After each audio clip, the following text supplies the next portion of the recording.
What happens when the world falls in love with the same places at the same time? You get cities that feel like theme parks, islands that can't breathe, and locals who look at you not as a guest, but as a problem. Today, we're counting down 5 beloved destinations facing an over-tourism crisis in 2025, and what they're doing about it. If you're planning a trip this year, this will change how you travel. Before we start, quick promise. I'll tell you what's actually happening on the ground, the rules you'll run into, and how to see these places without adding to the mess. Let's go. Number 5. Kyoto and Mount Fuji, Japan. Japan didn't just reopen, it exploded. A cheap yen and global revenge travel turned quiet streets into Instagram marathons. In Kyoto's historic district of Gion, the ancient lanes where Geiko and Maiko move between tea houses are now so crowded that locals put up keep-out signs and closed certain private alleys altogether. That's not a tourist trap. Those are people's homes and workplaces. The request is simple. Admire from the public streets, no chasing down performers for photos, no leaning over gates, no flashes in faces. If a neighborhood needs to fence off spaces to restore basic dignity, you know the pressure is real. And then there's Mount Fuji. The postcard volcano turned into a human queue at sunrise. After a surge of bullet climbers trying to race up without huts or gear, authorities did something rare. They capped daily climbers on the most popular trail, installed a crowd control gate, and introduced a mandatory hiking fee and advanced reservation system. They even put up a giant screen in one town when a convenience store photo spot got so chaotic that people were stepping into traffic. That's not anti-tourist. It's pro-safety, pro-neighbors, pro-mountain. If you're going in 2025, book your slot, respect trail hours, and plan a hut overnight instead of pushing your luck. The payoff? You'll actually hear the wind again. Number 4, Amsterdam, Netherlands. Amsterdam has a message, and it isn't subtle. Enough is enough. When a city with canals this delicate and streets this narrow gets too popular, you don't just feel it, you hear it at 3 a.m.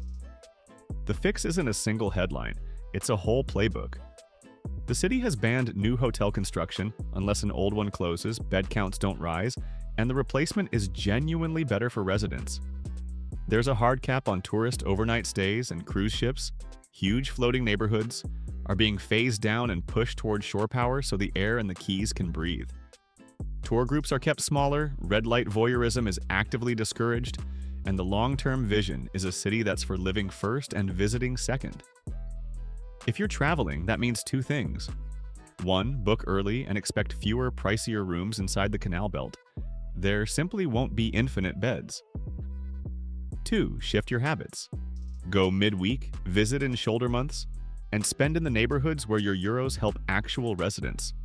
Bakeries, indie shops, small museums, not just the same 5 souvenir stores on Damrak. Amsterdam isn't closing its doors, it's asking you to act like a guest, not a bender with a boarding pass. Number 3, Barcelona, Spain. This is the European postcard that finally wrote back. Locals have watched rents soar while tourist flats soaked up the housing stock, and crowds turned daily life into an obstacle course. The city's answer? Get dramatic. Barcelona plans to eliminate licensed tourist apartments by 2028, pushing those 10,000-plus homes back into long-term supply. The tourist tax surcharge is rising, enforcement is tightening, and even the visuals of protest, the water gun marches, the banners telling tourists to go home, have become global news. You can debate the tactics. You can't ignore the anger. If you love Barcelona, here's how to love it better. Don't default to an illegal short-term rental because it's cheap. You're voting with your wallet against the people who live there. Book legal stays, avoid peak weekends, and choose experiences that spread out. Not just Sagrada Familia and Park Güell at noon, but Poblenou makerspaces, gracious plazas after dinner, and lesser-known museums that keep the city's culture alive. Barcelona's not anti-visitor, it's pro-home. Travel in a way that helps it stay one. Number 2, Santorini and the Greek islands. Whitewashed steps, blue domes, and a sea of selfie sticks. Santorini's cliffs weren't designed for cruise waves of thousands arriving at once and streaming into one village. The island has moved toward a daily cap on cruise passengers and tighter control of berths. And there's talk of new fees to spread arrivals and pay for the strain on tiny places that weren't built as mass terminals. Locals say housing is scarce, staff can't live where they work, and infrastructure cracks whenever 3 ships anchor at the same time. But here's the thing. The Cyclades are wide. If your heart is set on Santorini, consider a shoulder season trip, go dawn to mid-morning, and book a driver who knows how to dodge the choke points. Or play a different game. Base on Naxos, Paros, or Syros, soak up beaches without queues and ferry over for a single sunrise. You'll still get the dream, just without trampling it.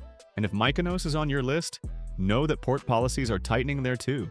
The Aegean is trying to stay beautiful while staying livable. Meet it halfway. Number 1, Venice, Italy. Romance, art, and a crowd so dense you shuffle over bridges like a human gondola. Venice is past the will-manage stage and into policy experiments. On selected peak days, the city now charges day trippers an entry fee to nudge arrivals away from the worst hours. It has capped walking tour groups at 25 and banned loudspeakers in the historic center and on lagoon islands because residents deserve to hear themselves think. If you sleep in Venice, you already pay a separate lodging tax. The new levy targets quick in and outs that stress the same alleys and vaporetti without putting much back. Will this single fee fix Venice? No, but it's a signal. This isn't a backdrop for your content. It's a city of 50,000 people trying to live a normal life on water, while the rest of us come to admire their miracle. If you're going, stay the night, wander beyond Rialto and San Marco, and support places that keep Venetians Venetian. Workshops, markets, neighborhood Baccari. The lagoon remembers who treats it well. So why is this happening everywhere at once?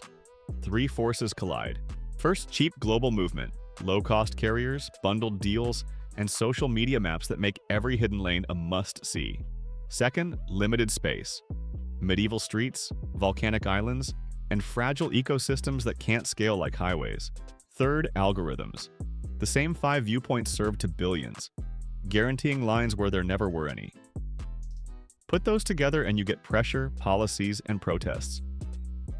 The good news, the solutions aren't that hard if we stop pretending travel is a free-for-all. Cities are doing their part. Entry fees, capacity caps, rules that protect locals. But travelers control the biggest lever: choice. Choose season, time of day, neighborhood, and activity with a little intention and everything changes. How to visit beloved places without being that tourist. Book longer stays in fewer places. The hit-and-run weekend is where crowding spikes and local patience collapses. If you spend 4 days instead of 36 hours, you can avoid peak windows and actually learn the rhythm. Move your day off-center. Sunrise visits, long lunches, late afternoon museums, evening walks when tour buses have gone. Swap a viral backdrop for a craft workshop, a city farm, or a neighborhood festival. Talk to a guide who isn't just out to line up selfies, someone who can take you to a choir practice, a boatyard, a family-run bakery that doesn't post on TikTok. Sleep legally. If a city is fighting to reclaim homes for residents, don't undercut that by chasing a cheap illegal rental. Support public transit and low-impact options when you can. In Venice, that's a Vaporetto pass, not another private water taxi spray. In Santorini, it might be a shared transfer that cuts vehicles on those hairpins. In Kyoto, it's walking the big streets and leaving the private alleys to the people who live there. Eat like a local. That doesn't mean only places with no English. It means places where your money keeps cooks and families in the neighborhood.